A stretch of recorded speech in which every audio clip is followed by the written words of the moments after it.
এক পর্যায়ে কোন সেনা সদস্যের সাথে তর্ক বিতর্ক হয়েছে, হয়তো মারতে পাশার উপর দুইটা বাড়ি, বাস এইটা কে ইস্যু বানাইয়া বহিরাগত কিছু লোক, এটা আমি একটা ভিডিও ক্লিপ দেখছি, বহিরাগত কিছু লোক আইসা এদেরকে উস্কানি দিয়া বাস শুরু করছে স্লোগান। দেখেন একই সাথে সচিবালয়ে ইট পাটকেল ছুটতেছে, মিছিল টিছিল করতেছে, এগুলো করতেছে। হোয়াট ডাজ ইট মিন? তার মানে এই জিনিসটাকে, পুরো জিনিসটাকে অন্য খাতে প্রবাহিত করার চেষ্টা। এটা শুনলাম সে উঠার পর থেকেই একটা 6 মিনিটে সে টেক অফ করছে, উঠার পর থেকেই কয়েক মিনিটের ভিতরে তো দুর্ঘটনা ঘটে গেছে, এবং উঠার পরেই সে বলতেছিল যে I am not getting the height, সে উঠতে পারতেছিল না। আসলে যেটা আপনিও বলছিলেন শো শুরু হওয়ার আগে, আপনার বাচ্চার বয়সী, আমার নাতির বয়সী বাচ্চাগুলো আসলে দেখলে খুবই কষ্ট লাগে। এটা আসলে হৃদয় নাড়ানো এমন একটি ঘটনা, এটা আমি বলবো একটা দুর্যোগ আমাদের দেশের জন্য, আমাদের জাতির জন্য। কারণ এই ঘটনায় ব্যথিত হয় নাই, মর্মাহত হয় নাই, আমার মনে হয় না দেশে এমন লোক আছে। সো এইটার থেকে একটা ইমোশন ক্রিয়েট হওয়ার স্বাভাবিক প্রত্যেকটা লোকের। তো এখন যাদের গেছে তারা জানে, তো কাজেই আমরা বাইরে থেকে উল্টাপাল্টা কথা না বলে আমরা ওদেরকে যদ্দূর মানসিক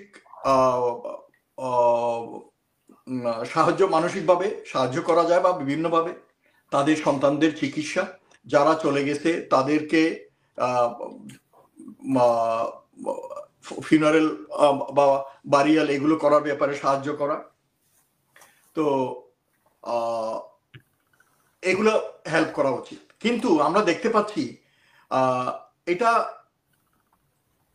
এই যে আমি সেদিনও আপনার শোতে বলেছিলাম যে এটা সব দেশে বিপ্লবের পরে পরাজিত শক্তিরা এরা কিন্তু ওত পেতে থাকে, এরা ওত পেতে থাকে অপরচুনিটি কখন আসবে, এবং ওই অপরচুন মোমেন্টে তারা জনগণের ক্ষোভ, সাময়িক ক্ষোভ বা ইমোশনকে এক্সপ্লয়েট করে যেন কোনো দুর্ঘটনা ঘটাতে পারে। কালকে স্কুলে এই যে জেনারেল মুনির যেটা বলতেছিলেন, আমরা বেশি দেখলাম উৎসুক জনতা ছবি তোলার কাজে ব্যস্ত, আর ফায়ার ব্রিগেড, সেনাবাহিনীর 14 জন সৈনিক অসুস্থ হয়ে গেছে, বিকজ ইটস ন্যাচারাল।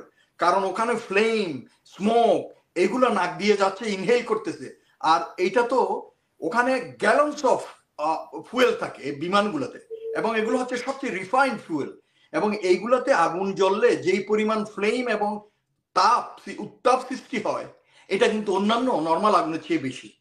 তো সেই জন্য ওখানে সৈনিকগুলো অসুস্থ হয়ে গেছে।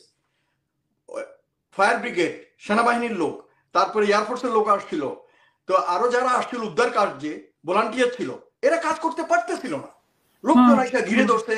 তারপর কিছু এই সাংবাদিক, পাগল সাংবাদিক, মানে বুঝবে না যে when is the right time যে খবর নেওয়ার জন্য, তো ওদেরকে সরে যেতে বলছে। এক পর্যায়ে কোন সেনা সদস্যের সাথে তর্ক বিতর্ক হয়েছে, হয়তো মারতে পাশার উপর দুইটা বাড়ি, বাস এইটা কে ইস্যু বানাইয়া বহিরাগত কিছু লোক, এটা আমি একটা ভিডিও ক্লিপ দেখছি, বহিরাগত কিছু লোক আইসা এদেরকে উস্কানি দিয়া বাস শুরু করছে স্লোগান। আওয়ামী লীগের কয়েকজন ধরা পড়েছে, দেখেছেন? সেটাই, সেজন্য মানে ওদের আন্দোলনের মধ্যে ঢুকে গিয়েছে। এক্স্যাক্টলি। এবং এরপরে ওই যে জেনারেল মুনির যেটা বললো, উপদেষ্টারা আসলো, তাদেরকেও আটকায় রাখলো, ডাজন্ট ম্যাটার। উপদেষ্টা বলছে যে তোমাদের যে 6 দফা দাবি, ওরা 6 দফা দাবি দিচ্ছে, অসুবিধা না, আমি এগুলো পড়ে দেখছি, ওগুলো যৌক্তিক। ওই নিহতদের নাম বাইর করা, এটা আমিও বলতে চাই, সরকার যেন নিহত আহত এই ঘটনায় যারা, তাদের পরিষ্কার আপডেট যেন জাতিকে টাইম টু টাইম তাদের প্রেস সেলের মাধ্যমে এটা দেওয়া হয়, এবং এটা দিচ্ছে, আমি দেখেছি। এই পর্যন্ত বোধহয় 31 বোধহয় মারা গেছে যা পাইছি।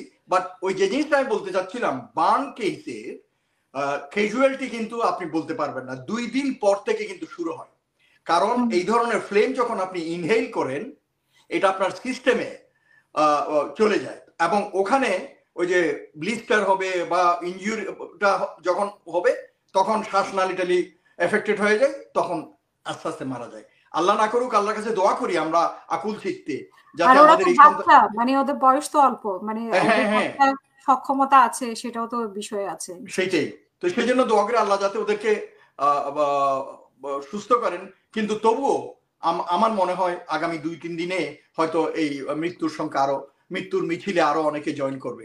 আর যারা আহত হয়ে আছে তাদেরকে চিকিৎসার জন্য তো আমি আপডেট শুনলাম যে এই যে ব্রিগেডের শাখাওয়াত উনি বলছেন যে আইডেন্টিফাই করার চেষ্টা করা হচ্ছে ওই বার্ন ইনস্টিটিউটে, যেগুলোকে যাদেরকে পাঠানো দরকার বাইরে ওরা বলবে, রিকমেন্ড করবে, ওদেরকে হয়তো সিঙ্গাপুরে পাঠাবে। এয়ার অ্যাম্বুলেন্স আসছে এবং সিঙ্গাপুর থেকে একটা টিম আসছে এবং দে আর অন সাইট, তারা দেখতেছে, তারা অ্যাসেস করবে।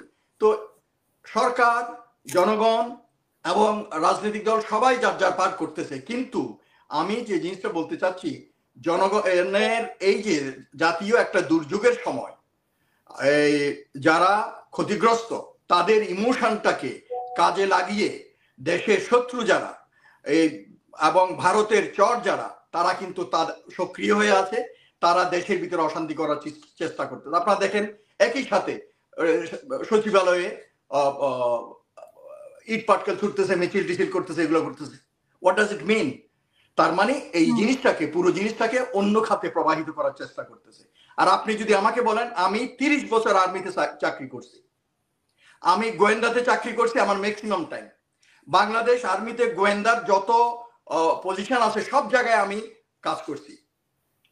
তো আমি যে জিনিসটা অ্যাসেসমেন্টটা বলতে চাই, কেউ যদি বলে, ওই যে আপনাকে বললাম না, এখন সবাই বিশেষজ্ঞ হয়ে যাওয়ার চেষ্টা করতেছে, মানে সবাই আর্মামেন্ট বিশেষজ্ঞ, প্লেন বিশেষজ্ঞ, কত কিছু উল্টাপাল্টা কথা বলতেছে। তো আমাদের সমস্যা হচ্ছে এইটা। তো এখন সোশ্যাল মিডিয়া হওয়ার কারণে লোকজন উল্টাপাল্টা কথা বলতেছে। এইটা স্যাবোটাজ নয়, এটা স্যাবোটাজ হতে পারে না। This officer flight lieutenant Tauqir সেদিন ছিল ওর সোলো ফ্লাইং, এবং যখন সোলো ফ্লাইং এর আগে ওরিয়েন্টেশন ফ্লাইং হয়, ট্রেনিং ফ্লাইং হয়, তখন তার সাথে ইন্সট্রাক্টর থাকে একজন। এই কালকে যখন সে ফ্লাই করতেছিল, সে ফার্স্ট টাইম সোলো ফ্লাইটে গেছে, এবং এটা একটা অ্যাচিভমেন্ট। একটা নতুন অফিসার যখন এই যে ফাইটার গুলা ফ্লাই করে ইনিশিয়াল ট্রেনিং এর পর, যখন সে একা একা চালাবে, এইটা একটা নিজেরও একটা এক্সাইটমেন্ট এবং তার কেরিয়ারও একটা অ্যাচিভমেন্ট। তো এইটা ছিল তার সোলো ফ্লাইং। এখন এইটা নিয়ে আমরা যেহেতু জানি না, আন্দাজে কথা বলে লাভ নেই। বাট আমি যেটা শুনছি, প্রধান উনি যেটা বলেছেন যে উনি খালি মাঠটাতে উনি রাখতে চেয়েছিলেন আর কি। না শুনেন, এইটা কিন্তু শুনেন, এটা কিন্তু পাইলটদের টিচিং এ আছে। কখনো আপনি দেখেন, এটা সিভিল এভিয়েশনের পাইলট গুলোকে জিজ্ঞেস করে দেখেন, এদেরকে শেখানো হয় যখন ক্রাশ ল্যান্ডিং করতে হয় কোনো প্লেন, যে কোনো কারণে, যান্ত্রিক কারণে বা কোনো অ্যাক্সিডেন্টের জন্য, তাদেরকে বলা হয় এমন জায়গায় ল্যান্ড করার জন্য চেষ্টা করতে যেখানে প্লেনে যারা থাকে তারা, এবং যেখানে পড়বে ওখানে যেন জনবসতিপূর্ণ না হয় এবং জানমালের ক্ষতি অ্যাভয়েড করা যায়।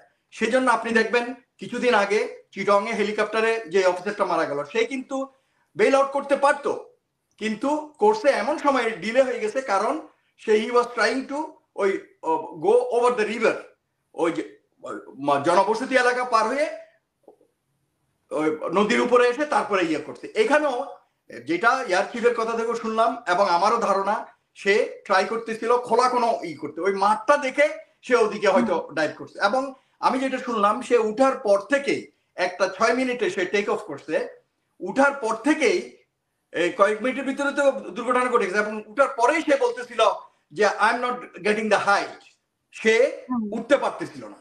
তার মানে এটা থেকে বোঝা যাচ্ছে মেবি এটা সিস্টেমের কোনো, মানে ওখানে তো কম্পিউটার সিস্টেম আছে, তো টেকনোলজিক্যাল ব্যাপারটা, এটা হয়তো কিছু কাজ করতেছিল না।